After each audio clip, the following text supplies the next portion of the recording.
Final story. Candice Grim. Candice Grim sat on the train that Sunday, thoughts festering inside of her. She looked around the train to find little antiquated rows of seats, but they looked comfortable to sit.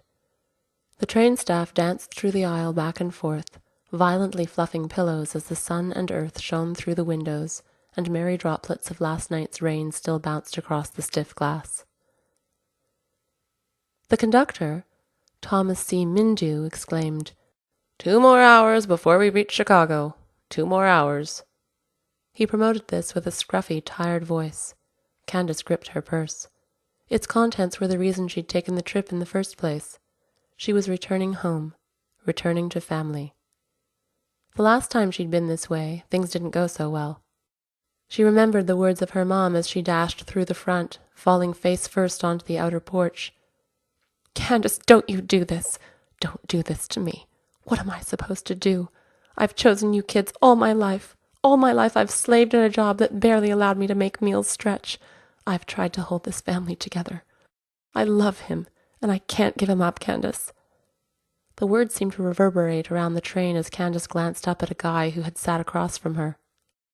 From this purse, Candice would offer her mom the final proof, to choose her once and for all.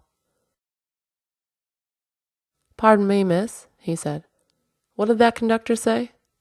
He smiled, sounding every bit as southern as fried chicken and mashed potatoes sopped in gravy. 2 hours to Chicago?" Yes, he did say that. Candice stared at him from beneath her hat. "Then that only gives me a little over an hour to impress you." He grinned cunningly. "I'm Dart Howell." Candice smiled, releasing the tight grip she held on her purse. "Are you from around Chicago way, sir?" "No, I originally came from California. I've traveled the South. See, I'm a salesman." Right at that moment, Dart grabbed his head. "Is this crazy weather we've been having doing you a displeasure, sir?" Candice said. "No, I've had these headaches since I was a boy," Dart grimaced, sitting back against the comfort of the train's seat rest. "I have some aspirin. Would you like an aspirin, sir?" "Yes, you can give me 2 if you so please." Candice, seeing his squelched-up face, began to worry now. She saw the sweat beads prickling around his forehead and dark bags seemed to circle his eyes. She'd paid it no mind before this episode. "Can I get the conductor, sir?" Dart lunged forward, grabbing her wrist, and he stared straight into her eyes. She felt a paralyzing fear sweep over her. She couldn't talk, just a horrible sense of darkness, perplexing her. "Candice, I know I'm scaring you. I don't mean to. You must not go there. You have to turn back on this trip. You have to do it. Do it, Candice, before it's too late. Don't go there. Something's waiting for you." "How do you know my name?" Candice asked. At that moment, the conductor, Mr. Mindew, marched to the window. He gasped as if in total fear and backed away, stumbling in his retreat. "Did anybody see it? Did you see it?" He pointed to a couple who were sitting, entranced in each other. Suddenly, the train began bouncing wildly on the tracks. The day had grown long, its shadow pulled at the sky like a veil being draped over a blushing bride, and there were sparks leaping from the track like the fizz of a Halloween sparkler, all bouncing about in a dimly lit room. Candice gasped. "What's going on?" she called to the conductor. The rest of the train was in a similar state of arousal, and then at that moment, the train shanked off the track, throwing all of the carts into a grassy field. The sound was like heaven falling, with the crumbling metal and slurring wheels squeaking for relief. Candice lay toward the back of the train cart. Dart Howell was backed into the corner behind her. She was pressed against one of the windows, which were now flat on the field's earthy ground. Broken shards of smashed glass were everywhere, and lilies sprung up out of the ground, poking through what once were windows.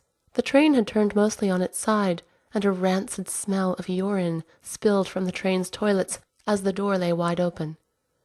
There was the distinct smell of smoke in the air. The little light that dared enter filled the windows in the middle of the cart, and loud cries filled the cart. The 15 or so other people on board must be in terrible trouble. Then it happened. The train began to sway back and forth, and the metal sounded like it was being ripped away from castle gates. Then there was a thump, as if something were standing on top of the train, then another thump, and another as if it was walking. The sounds played like vicious melodies, each more horrible and intense than the next. A foul odor poured through the train cabin from above, a wild, strong animal scent of urine, rot, and feces. Through the dimly lit hall, hollow bodies writhed in pain and fear. The voices of a chosen few sang sweet and sorrowful. "Get up!" Dart yelled.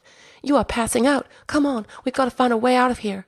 They crawled through the urine into the bathroom cart and through a window, and just as they went through the window, they saw it. They saw something they could not explain. A beast that walked like a man. Its snout and hair looked like a bear, its shadow cast across the train. Plentiful cries were heard as they made their way across the field in the shadow of the train car, crawling all the way. They were just trying to look ahead and not back, trying to ignore the unforgettable sound of flesh tearing and the screams for mercy. Wicked splinters purged their skin, the wired grass stabbed their knees, and the deep smell of earth filled both of their noses. Candice and Dart saw it in the distance. It sat starkly in the darkness, a hollow ghost, a place to hide, a welcome sight. The cabin was cold and dusty. It hid them in it, and they lay shaking on the floor, afraid to stand in front of the windows, on which cobwebs filled and spiders paced. The ripping of metal hung in the unimaginable silence. "There's a cellar underneath," Dart exclaimed. "We should go down there." The cellar door shrieked, gasping for oil. To become more obfuscated seemed like a valiant idea. The steep stairs met their feet as they went slinking into the limp coldness. A switch Dart found added a tiny luminescence, and they could make out chairs, newspapers, and a lantern. Dart reached into his pocket. Grabbing a match, he lit the lantern, and the smell of flint livened the room. "Oh, no!" Dart's voice shivered as he shined the light around in the flitting dimness. White bones stretched across the room's landscape. "It is a den," he said, turning to look at Candice. "What do you mean?" she whispered. "This is their nest," he said. "We need to get out of here." In the land of the too soons, they were too late. It roared down the stairs, snatching Dart with a bite and throwing him against the wall. A gush of bloody pieces exploded forth, touching every part of Candice's garments. She crawled up the stairs, back outside, back into Oblivion's field.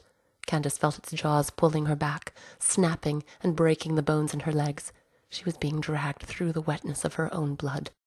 Pulled onto her back as she came face to face with the beast, its eyes shined on her person, with the haunting intelligence that it knew it had her. She shivered, feeling the lightness of life drain out of her body, which was engorged in agony. Candice awoke, sitting on the train. She sat there with horror still crawling over her, feeling like something was wrong. It didn't feel like another nightmare, but something deeper. Candice thought of pulling the emergency brake to get off. The conductor yelled, "Let's make a stop at Kentford." At that stop, Dart Howell got on. Candice was happy to see him back alive. "Are you Dart Howell?" she asked. And he said yes. "But how do you know my name?" "There's something I have to tell you," she said. Candice grabbed his hand and led him off the train at Kentford. Later, they'd heard that the train crashed in a field, and all of the people on board were mauled to death. She never left Dart, and he never left her.